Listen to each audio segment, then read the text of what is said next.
Perkenalkan, nama saya Nunia Tamoina.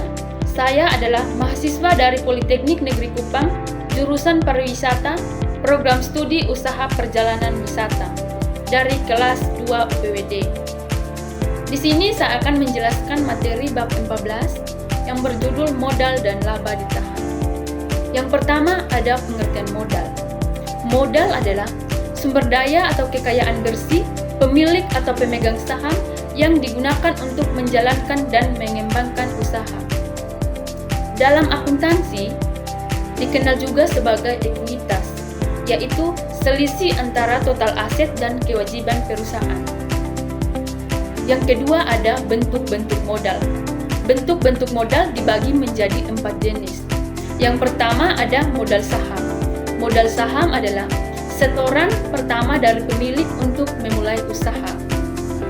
Yang kedua ada tambahan modal. Tambahan modal adalah setoran tambahan selama usaha berjalan, biasanya untuk ekspansi.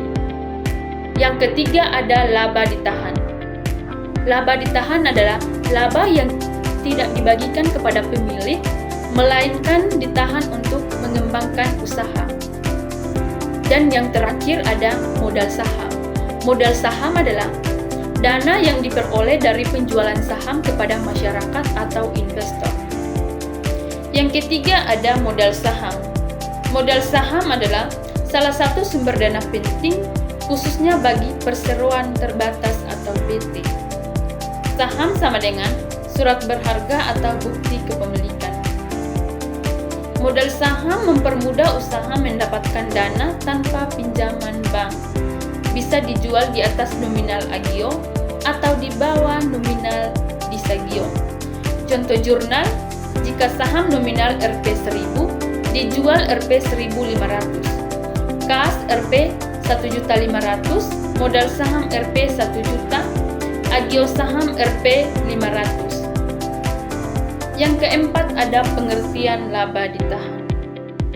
Laba ditahan sama dengan laba bersih yang tidak dibagikan sebagai dividen, melainkan digunakan kembali untuk kebutuhan operasional atau ekspansi. Menjadi sumber pembiayaan internal tanpa harus pinjam ke bank.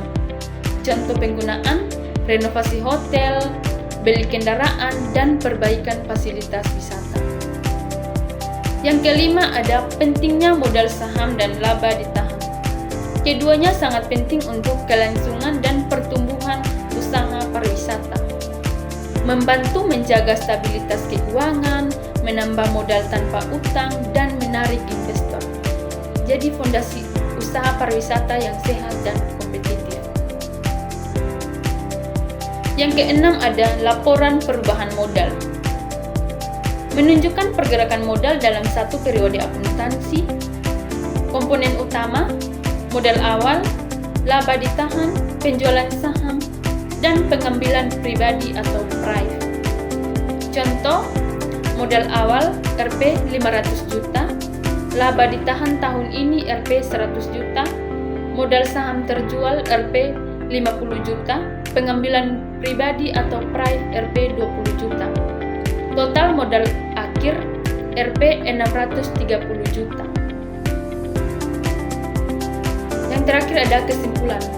Modal, laba ditahan, dan saham merupakan fondasi penting dalam membangun dan mengembangkan usaha pariwisata. Mahasiswa pariwisata perlu memahami konsep ini untuk bisa mengelola bisnis secara profesional dan mandiri.